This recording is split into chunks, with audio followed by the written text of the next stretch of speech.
Hey YouTubers, this is Ozarky, and today I'm going to cover the best way I feel to save heirloom tomato seeds.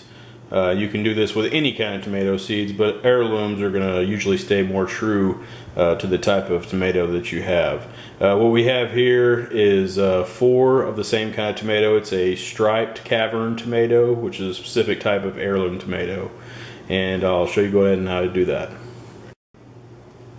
Now these tomatoes here are fairly small. I'm going to go ahead and cut them open to reveal the interior of this tomato. And as you can see there is gel inside along with the seeds. And this is a type of tomato that's fairly similar to almost like a bell pepper. It's got like a hollow cavity inside.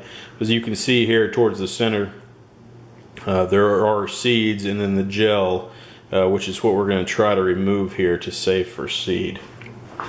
So typically what I try to do is get a butter knife and try to remove the gel and as many seeds as possible from the side. And I usually try to do this so that I can still eat the tomato when I've finished.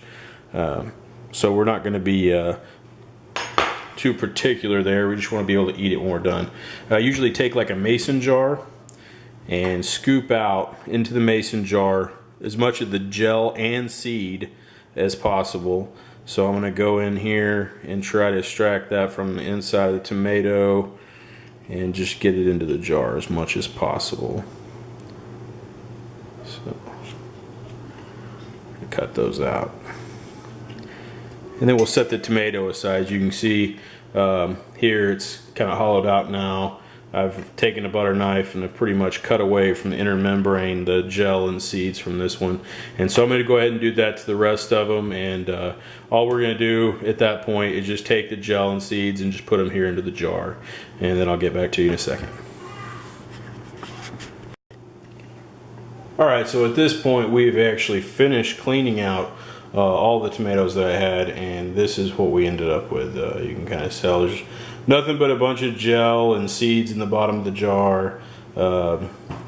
Everything in there we should be able to save. Basically what we do at this point is take the jar and we're going to fill it up with water. Probably like on this, there's a quart mason jar here. We're probably going to fill it up to the 200 milliliter mark with water. I'll get back with you after that. Alright guys, I'm back. I've got my water in my jar with my seeds and the gel. As you can see, it's kind of suspended floating around there. The next step, what you're going to do is basically just take your cap and cap your jar off real good. Make sure it's real tight. You're probably going to want to go ahead too and write the name of whatever type of tomato you've put in there, just so you'll know for next year when you actually go to plant. Another thing is we're going to take the jar and shake it fairly vigorously. We really want to agitate the gel and seeds to try to get them to somewhat come apart if we can.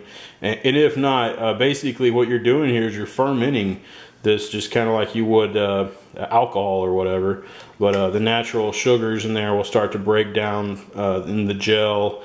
So then what you're going to end up with at the very end is in the bottom of this jar, the good seeds will sink to the bottom. And all of the other debris and anything, bad seeds, will typically float to the top. And that's just going to hold true most of the time when you do this process. I'll show you here in a second of some of the other stuff that I've saved, and I'll show you what it looks like. So here we have another jar of some seeds that I've saved, and if you could look down at the bottom of the jar in the corner here, there's going to be some seeds just right down there, and those are actually going to be the good seeds. They're the stuff that I've been trying to save out of this jar. So in this jar what you're going to have is along the top all of the debris and everything that you don't want is going to pretty much float to the top. So here in a second what I'm going to do is I'm going to take this jar and I'm going to pour off all the stuff in the top that we don't want to get us down to the seeds. And typically when I'm doing this, I will pour off the top and start adding water, and I will add more and more water to it until it's clear. Now the smell, I will admit, the smell of the tomatoes fermenting is a pretty rancid smell. So you should be prepared for that before you open these jars up, because it is a smell unlike any other. Okay, I'll get back to you when I start washing these out. Alright guys, I'm back with you here. One of the things you're going to need, which I'm not sure if you have one or not, but it's not a bad idea to have it, and it's a fine mesh strainer. Now, you don't have to use one of these. It's just typically how I do it, but I'm going to go ahead and show you the process here with what I do to get the seeds out. So we've got the jar here, and what I'm going to do is if I hold it up, you can't really tell what's in the bottom of it. So what I'm going to do is start pouring off, and like I said, everything good will go to the bottom and everything bad will rise to the top. So we're going to pour off a lot of the putrid liquid that's on top, and we're kind of getting down to what we really want at the bottom. So I'm going to go ahead and add some cold water to it, and we're just going to kind of slowly start diluting it, and in between we're going to kind of just let the good seeds just go to the bottom, and we'll just continue pouring off. And don't worry if you lose some out the top. More than likely those seeds are not going to be good anyway. You don't want to do a very fast pour on this. As you can see here, we're starting to get down to the good stuff. So I'm going to keep adding some water to it. And the whole reason that you're actually doing this is once you get this to ferment and break down from the gel, from what I've heard, supposedly it protects the seeds from disease. So I guess whatever helps, but I mean it breaks the gel coating down on the seeds. Like if you ever save seeds on like just paper towels, that gel coating is real hard to break, to germinate. So as we're going to keep going here, we're going to keep dumping off all the bad until we get down to basically clear water and seeds and maybe just a little bit of pulp.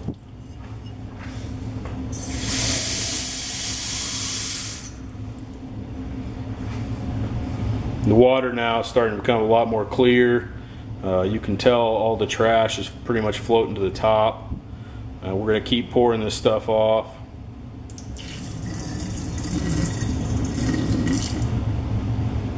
You can see the seeds are getting down there. I'm going to do this one or two more times, and then we're going to go ahead and use the strainer for the mesh sieve.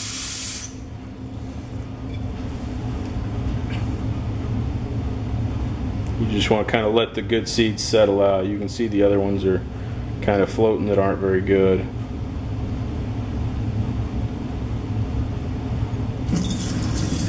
Now, I've been using this method for probably 4 years, and it seemed to work real well for me. So this time what I'm going to do is fill it up with quite a bit of water, and we're just going to set our mesh strainer down here in the sink.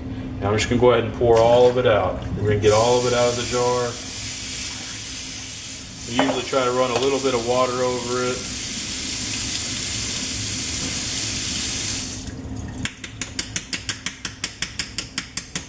What it'll do when you kind of bang it on something, it'll cause all of the seed to clump up into a big lump. So that's what we want. We want to try to get as much moisture off of it now at this point as possible, and that's fine if it clumps up that way, because what it's going to do is going to make it a whole lot easier for us to dry it out.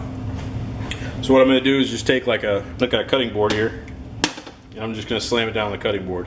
Now all you really need to do at this point is just take it and spread it out as much as you possibly can. So you're going to spread the seeds out pretty good, and as thin of a layer as you can get them in. Just get them all stuck to my hand there. But you want to spread those seeds out as good as possible, and put it in a windowsill or put it somewhere in a dry, warm place to dry out for a few days. And usually I take it every day and just kind of break up the lumps of seeds.